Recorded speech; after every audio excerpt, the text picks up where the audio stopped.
Squeezing everything into a short space of time is a challenge, especially when it comes to travel.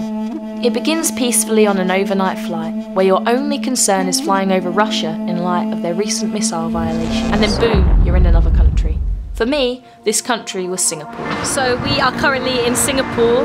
We've just got off of a hot and sweaty flight into an even hotter and sweatier climate.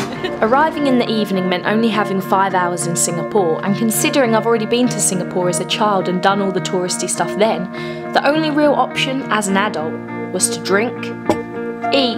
Well, I don't know about you, but I think I'm going to go for the sambal stingray and drink some more. Now, I think 2 Singapore slings are in. Then it was back to the airport on the plane before landing in Indonesia. But there was no time to take in the scenery, as we had to wade through untraditional amounts of ocean to board a boat which would take us to our first holiday destination, Lembongan, which, despite sounding like a kingdom belonging to Donkey Kong, is in actual fact an island off the south coast of Bali.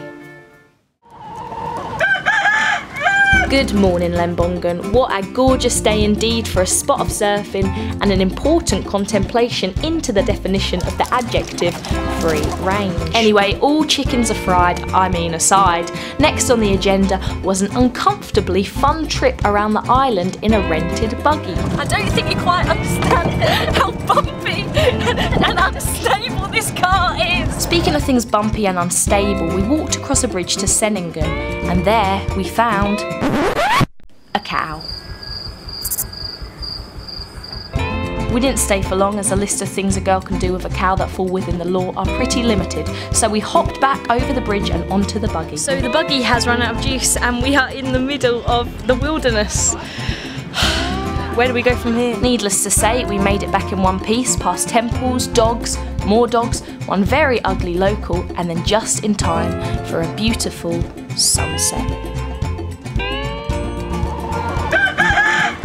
So we have just embarked on a boat tour. We're going to go see the manta rays. So we're about to go take the plunge into the sea to swim with some manta rays, and I've got to say it's very choppy and I'm not really sure how I feel about this. Yeah. All uneasiness aside, I took the plunge into the choppy waters and tailgated that manta ray, ignoring the innate fear that any girl who had previously downloaded several viruses trying to watch Steve Irwin's death video would have. I thought my fears ended at manta rays, however I completely underestimated how much of a pussy I really am. We are about to hop into these depths with some big fish apparently. You can tell by the underwater screams that I was, in fact, a little bit out of my comfort zone. But like writers Mark Twain and John Steinbeck would state, as well as many adventurers before me, sailing out of your comfort zone is the first stage in exploration. So it's 7 o'clock in the morning and we are going whitewater rafting.